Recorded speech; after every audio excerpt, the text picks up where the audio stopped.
Stéphane. J'entendais dire que, économiquement parlant, tous les feux sont au vert. Je vous dirais, politiquement, c'est un peu moins le cas. En tout cas, quand on regarde Donald Trump, je vous dirais, lui, il est plutôt au rouge, ou à le regarder de plus près, il est peut-être à l'orange. Vous savez qu'il y a eu des tarifs qui ont été imposés par les États-Unis sur l'aluminium et l'acier. Malheureusement, ces tarifs n'ont pas été levés avec les négociations récentes sur le nouvel accord de libre-échange, et il n'est pas sûr qu'ils soient levés non plus très facilement dans les mois qui viennent. Je suis venu vous parler, en fait, de l'avenir globalement politique de ce qui se passe dans le monde, et je suis venu vous dire qu'en fait, nous sommes en train de vivre des transformations politiques qui n'est pas exagéré de dire qui sont des transformations politiques qu'on n'a jamais vues depuis la Deuxième Guerre mondiale. Et en deux mots, ce qui se passe, c'est très très simple. C'est tout simplement que les États-Unis, qui sont une puissance en déclin depuis la Deuxième Guerre mondiale, ont finalement suffisamment décliné maintenant pour que la Chine leur pose un défi considérable. Et je ne vais pas vous inonder de chiffres, je vais vous en donner un seul là-dessus, un chiffre qui vient du site d'information de la CIA, qui est un site qui est reconnu à travers le monde pour sa justesse, et qui dit tout simplement ceci: si vous voulez regarder la puissance économique de la Chine, regardez sa puissance économique en termes de parité de pouvoir d'achat. En termes de parité de pouvoir d'achat, la Chine, cette année, va atteindre environ 25 000 milliards de dollars de PNB. Les États-Unis vont avoir du mal à atteindre 20 000 milliards de PNB. En d'autres termes, l'économie chinoise est maintenant 25% plus grande que l'économie des États-Unis. Et ça se reflète dans tous les domaines. Vous l'avez vu, et encore une fois, je ne vais pas vous inonder de chiffres, vous l'avez vu dans le domaine de l'acier et de l'aluminium. En aciérie, dans les aciéries par exemple, il y a 40 ans, la Chine produisait de peine et de misère 32 millions de tonnes d'un acier médiocre. Maintenant, en 2018, on prévoit qu'ils vont produire 831 millions de tonnes. C'est la moitié environ de toute la production d'acier du monde, et c'est un excellent acier. Même chose pour l'aluminium, les Chinois produisent à peu près la moitié de l'aluminium dans le monde. Le gouvernement chinois va vous dire « oui, nous en produisons beaucoup d'acier et d'aluminium, mais vous savez, nous allons réduire notre production. » Évidemment, on les accuse de dumping à travers le monde, et en effet, ils font du dumping dans l'acier et l'aluminium depuis des années. Effectivement, ils ferment des usines. Effectivement, ils ferment des usines dans le nord de la Chine, mais que font-ils en même temps? Eh bien, en même temps, ils rénovent d'autres usines, en particulier des grandes usines étatiques. Ils concentrent la production dans de grandes usines, dans de grandes aciéries, dans de grandes alumineries, et ils augmentent les capacités. Donc, oui, ils diminuent la production, mais ils augmentent en même temps leur capacité. Et ce n'est pas tout. Même si les Chinois décidaient éventuellement de finir par vraiment réduire leur production en sol chinois, il faut comprendre qu'ils sont en train de délocaliser leur production un peu partout à travers le monde. Et encore ici, je n'ai pas le temps de faire le tour du monde. Je vous donne un seul exemple, un exemple récent qui est arrivé il y a 2 semaines, je pense. La Chine va ouvrir en Ouganda une zone économique spéciale à la demande du gouvernement ougandais, avec des capitaux chinois. Et que retrouve-t-on dans cette zone économique spéciale? Eh bien, entre autres, on va retrouver une aciérie, encore une fois, financée avec des capitaux chinois, dont l'objectif est d'exporter pour plusieurs centaines de millions, dans les pays africains voisins de l'Ouganda. Et ce scénario, il se répète un peu partout à travers le monde. En d'autres termes, la Chine continue à moderniser ses installations, elle augmente ses capacités, elle centralise en sol chinois sa production d'acier et d'aluminium, et puis en même temps, elle délocalise une partie de sa production. Tout ça fait partie d'un plan plus vaste, un plan qui a été adopté officiellement en 2015, qui s'appelle le plan « Fabriqué en Chine ». Et le titre de ce plan dit tout. la Chine veut fabriquer, à partir de 2025, veut fabriquer au moins 70% de tout ce qu'elle fait en Chine. Pas seulement les biens, mais aussi les services. Et même des gens disent que, je vois des chiffres passer, on pense que ça pourrait aller à plus que ça pourrait être de l'ordre de 80%. On s'attend à ce que d'ici 2020, c'est leur objectif officiel et ils semblent en voie de l'atteindre, au moins 40% de toute la production de biens et services consommés en Chine soit fabriquée complètement en Chine et particulièrement dans les produits de haute technologie. Les aciéries, les alumineries sont bien entendu visées par ça.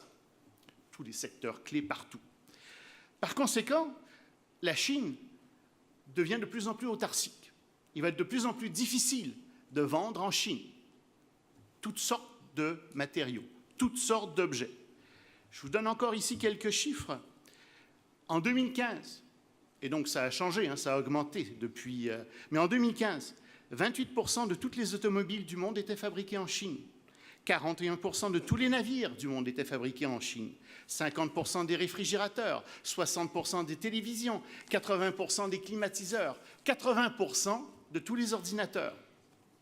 Encore une fois, la production chinoise va très au-delà des besoins de la Chine même. La Chine, évidemment, a comme ambition d'exporter dans le monde. Donc, on a ce paradoxe d'une Chine qui a bien entendu besoin de ressources naturelles, mais qui, de plus en plus, va fermer son marché aux biens qui sont produits à l'extérieur de la Chine et qui, en même temps, va exporter de plus en plus dans le reste du monde. Bien entendu, le développement de l'économie chinoise repose sur le gouvernement chinois qui a été capable d'organiser son économie en conséquence. Il y a eu des centres de recherche chinois, des politiques d'investissement, etc. Ça repose aussi sur des transferts de technologies forcés, du protectionnisme déguisé, de l'espionnage, des conditions déloyales qui ont été imposées aux entreprises qui se sont rendues en Chine. Je rajouterais là-dessus qu'il y a quelque chose qui est en train de se produire. On parlait de développement, de quatrième révolution industrielle. La Chine est très en avance là-dedans. La Chine développe des ordinateurs quantiques qui ont une puissance de calcul prodigieuse. Sans doute faudrait-il que d'autres spécialistes que moi vous parlent de ça, mais les chiffres que j'ai vus sont astronomiques, littéralement. Par rapport aux ordinateurs actuels, on parle d'une puissance de calcul augmentée d'un facteur de 10 à la puissance 1000. Je ne sais pas si vous vous rendez compte de ce que ça veut dire en termes de découverte scientifique, en termes d'innovation technologique. On est à peine à l'aube de ce qui semble se produire au niveau international. La situation est d'autant plus préoccupante que personne dans le monde ne semble pouvoir faire face à la montée de la Chine. Les États-Unis, on le voit, vous le savez, sont divisés. Ils sont engagés dans des débats idéologiques dont ils ne parviennent pas vraiment à sortir.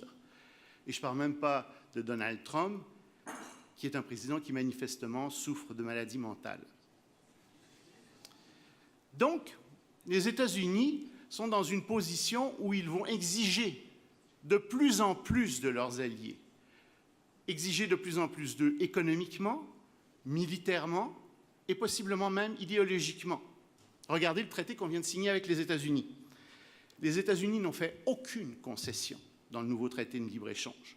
Ils nous ont même engagés dans un processus de chantage, puisque ce traité doit être renégocié tous les 6 ans.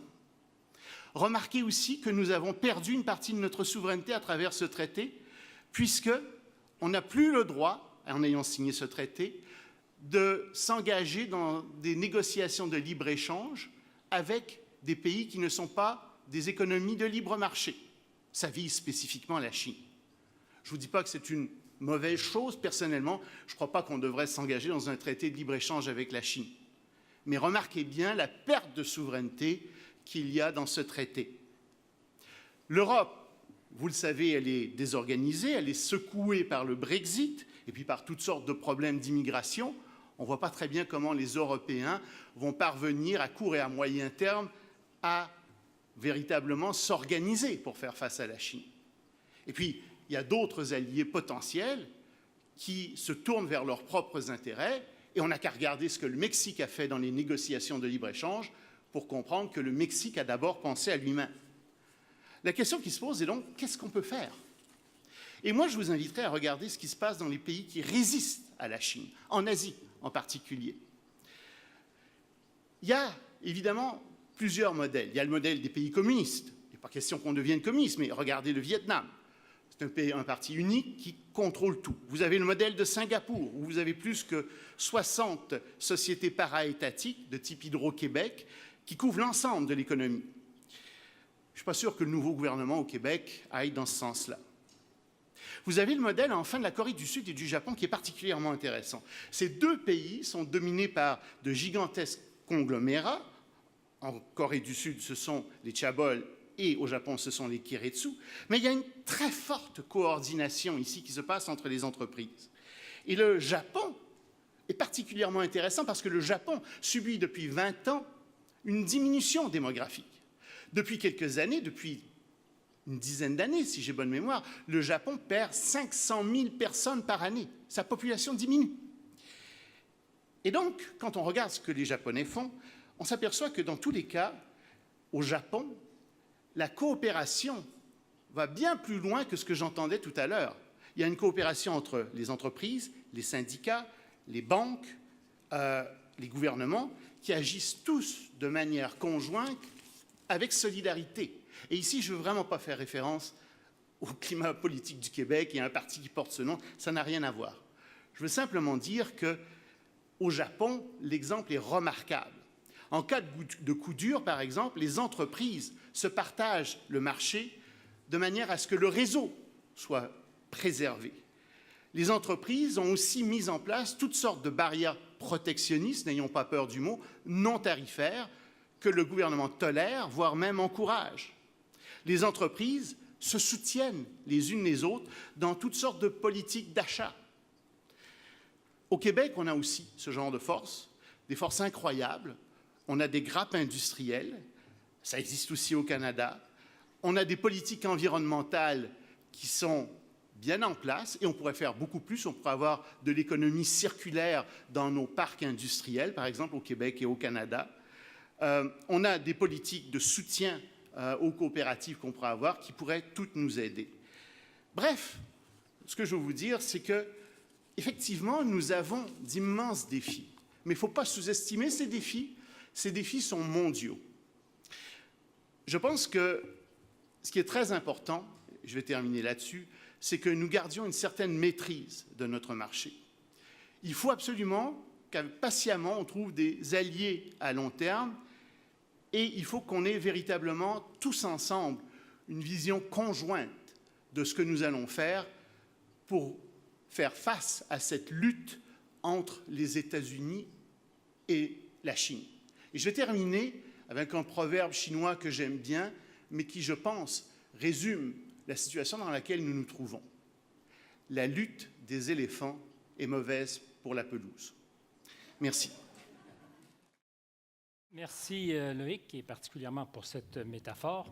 Très rapidement sur le Japon, parce que j'aimerais qu'on revienne à la dynamique entre les États-Unis, la Chine et éventuellement le Canada, qui pourrait dans ce cas-ci être un peu la pelouse de ta métaphore. Et on ne veut pas être davantage labouré, on l'a bien été dans la dernière négociation.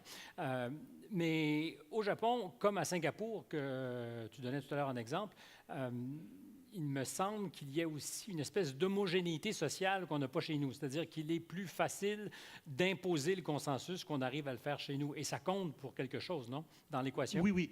Quand je parle du Japon, quand je parle de la Corée, des pays asiatiques, je ne dis surtout pas que nous devons devenir japonais, sud-coréens, que nous devons imposer les méthodes de fabrication japonaises ou les méthodes de gestion en entreprise japonaise. Je ne crois pas que les travailleurs veuillent ça, je ne crois pas que ce soit dans notre culture non plus. Ce n'est pas ça que je dis. Ce que je dis, c'est regarder la solidarité, regarder la façon dont les entreprises s'entraident les unes les autres, regarder la façon dont le gouvernement, les syndicats, les entreprises, les banques travaillent main dans la main. Parce que c'est la seule façon d'arriver à prospérer dans cet environnement. C'est comme ça qu'on arrive à lutter contre la Chine. C'est comme ça. Et la Chine, malheureusement, est en train d'imposer son ordre économique au reste du monde. On a quelques années pour faire cette transition. Mais il faut qu'on fasse cette transition parce que moi, je pense que le marché américain va tendre à se fermer de plus en plus aux différentes importations. Le marché chinois va aussi être fermé, donc il va falloir lutter sur d'autres marchés. Comment est-ce qu'on va faire ça? Mais comment on le fera dans un univers qui est de plus en plus protectionniste? Voilà. Parce que c'est la tendance lourde. C'est la tendance lourde. Ce qu'on doit comprendre ce matin, c'est que ce à quoi on assiste depuis quelques années, ce n'est pas une anecdote, c'est plutôt la tendance lourde, que ce soit à travers des barrières tarifaires formelles ou autrement, on a des économies qui se protègent. Oui, on pense, nous, beaucoup en termes de barrières tarifaires. Mais les barrières qui existent en Asie, et c'est pour ça que les pays asiatiques, en fait, laissent assez facilement tomber leurs barrières tarifaires et rentrent facilement dans des traités de libre-échange, c'est qu'ils ont toutes sortes d'autres barrières qui sont non tarifaires, beaucoup moins visibles, mais très efficaces pour empêcher les produits étrangers d'entrer. Malheureusement, il faut qu'on pense à ça. Il faut qu'on pense en termes de réglementation. Il faut qu'on essaie de voir comment on peut se protéger contre l'entrée de toutes sortes de produits ici. Et je sais que nous, ici, on doit exporter, mais c'est cette partie qui se joue là-bas, qui est un peu hypocrite, je le veux bien, mais cette partie que les pays asiatiques jouent, c'est-à-dire qu'ils ont ôté leurs barrières tarifaires, ils baissent leurs barrières tarifaires, mais ils ont d'autres outils. Ils ont d'autres outils qui sont très efficaces et que nous n'avons pas. Alors, on parle à des manufacturiers dont l'essentiel de la survie dépend de l'exportation. Oui. Le désavantage compétitif dans cette guerre protectionniste du Canada, c'est qu'on n'est pas très, très attractif. On est un tout petit marché. On ne se bat pas pour vendre au Canada, alors qu'on se bat pour vendre en Chine, parce que ce sont d'énormes marchés. Alors, comment peut-on faire en sorte... Oui, je dirais qu'en fait, notre désavantage, c'est qu'on a optimisé nos ressources, on a été vers le plus facile, on a exporté d'abord et avant tout aux États-Unis. Ce qui était la solution normale, idéale à faire. Mais maintenant, il faut penser en d'autres marchés. Il faut penser aux marchés sud-est asiatiques, par exemple, qui sont des marchés en pleine expansion. Il faut penser aux marchés sud-américains, aux marchés africains. Il faut penser à tous ces marchés-là aussi, parce que sinon, je pense que dans quelques années, on va se retrouver avec de graves problèmes sur le marché américain. Et il ne faut pas penser rentrer sur le marché chinois. Là non plus, ça me semble être une impasse. Est-ce à dire que ce climat protectionnisme, pour ce qu'on peut en intuitionner, va dépasser la présidence Trump? Est-ce que c'est la tendance lourde? Je pense que si on personnalise trop la politique américaine, je suis bien d'accord. On fait fausse route. Trump a été supporté par des forces extrêmement conservatrices, extrêmement protectionnistes, qui réagissent justement à cette perte de puissance des États-Unis. Et c'est ça qu'on voit. Écoutez, ce n'est pas pour rien. Regardez ce qui se passe avec le lait, par exemple. C'est sûr que les États-Unis ont de plus en plus de mal à exporter leur lait ailleurs dans le monde. Donc, ils se gardent des marchés comme le Canada. Ils voient bien ce qui arrive avec la Chine aussi. C'est pour ça qu'ils essaient de nous forcer à ouvrir notre marché, même si c'est un tout petit marché pour les Américains. Donc, on deviendrait collectivement le dommage collatéral de ce que les Américains ne sont pas capables de pénétrer le marché chinois. Ils se disent, bon, si on n'arrive pas avec les Chinois, il faudra qu'on fasse quelques forcings au Canada. Au Canada et dans d'autres pays, et nous faisons partie donc de ces pays-là, à mon avis. Et l'intuition en ce moment quant aux tarifs qui ont été imposés au nom de la sécurité nationale, parce qu'on sait que, enfin, les détails de la négociation, on ne les connaît pas, je ne présumerai pas de ce qui s'est dit derrière ces portes closes, mais c'était apparemment une requête du Canada de dire, si on s'entend sur le big picture, il faudrait peut-être que le jour où on le dit, les tarifs que vous nous avez imposés au printemps dernier tombent. Or, on sait que ce n'est pas le cas. Non. Est-ce qu'on peut faire l'hypothèse que M. Trump, même si on ne veut pas personnaliser, ne veut pas avoir l'air de mettre un genou au sol et le fera plus tard et qu'ils se sont entendus informellement? J'espère que c'est ça. Je ne suis pas sûr qu'on ait négocié. Je ne suis pas sûr que nos négociateurs en chef, et je parle de M. Trudeau et Mme Chrystia Freeman, je ne suis pas sûr qu'ils aient été assez forts dans cette négociation. Je pense qu'il y avait des gens extrêmement compétents qui avaient avec eux, mais à la fin, c'est eux qui prenaient la décision, c'est eux qui prenaient le risque politique. Il me semble qu'on a beaucoup donné et qu'on n'a rien obtenu véritablement, sinon l'assurance qu'il y aura un libre-échange, ce qui est bien pour quelques années, ce qui quand même nous permet de nous réorganiser, ce qui, à court terme, est bon pour les marchés. Mais à long terme, si on regarde la perspective, pour moi, ça n'augure rien. Mais d'une certaine manière, c'était un choix entre deux mots et on a peut-être pris le moindre de deux mots. Je pense qu'on aurait... Écoutez, on a M. Bachand qui va être là, mais je pense qu'on aurait pu mieux négocier, personnellement. C'est surtout là-dessus que j'en ai. Je sais qu'on fait face, et je l'expliquais, à des forces aux États-Unis, à une conjoncture mondiale qui est extrêmement difficile. Il faut s'y préparer. il me semble qu'on aurait pu faire mieux, mais c'est fait, c'est fait. Maintenant, il faut vraiment regarder comment on peut se débrouiller avec Je l'avenir. veux rapidement revenir sur une des choses qui a été dite tout à l'heure. On parlait de la volonté autarcique de la Chine, Oui. qui fait en sorte que sur un horizon rapide, Ils ferment leur 70, marché. 75, 80 de ce qu'ils consommeront sera produit chez eux, avec aussi la velléité d'exporter, parce qu'ils Oui. ne produisent pas que pour eux. Je ne voudrais pas paraphraser le bon baron Clausewitz, mais qui disait que la guerre était un peu une extension de la politique. Est-ce qu'on peut imaginer aujourd'hui que le commerce est une extension de la guerre pour les Chinois? Très certainement. C'est-à-dire qu'ils font le commerce comme on fait la guerre d'une certaine manière pour conquérir le monde? Très certainement. Ils ne sont pas les seuls à faire ça non plus. Non, non, non, mais avec des moyens qu'on n'a pas souvent vus dans l'histoire. Ils sont extrêmement bien organisés. Et ça vient du Parti communiste chinois qui les organise, qui tient l'économie chinoise. On fait face à cette nouvelle réalité qu'on n'avait pas vue. C'est la première fois qu'on a une économie qui n'est pas une économie de marché qui domine le monde. Et Stéphane, tu disais, quel pays dans le monde pense à long terme? La Chine pense à 1 an, 5 ans, 10 ans, 20 ans et 50 ans. Parce qu'il n'y a pas de gouvernement qui se présente en élection. Oui, mais la Corée du Sud fait la même chose et le Japon fait la même chose. Eux aussi ont tendance à planifier à long terme et il faut qu'on se mette dans ce type de planification à plus long terme ensemble, je pense.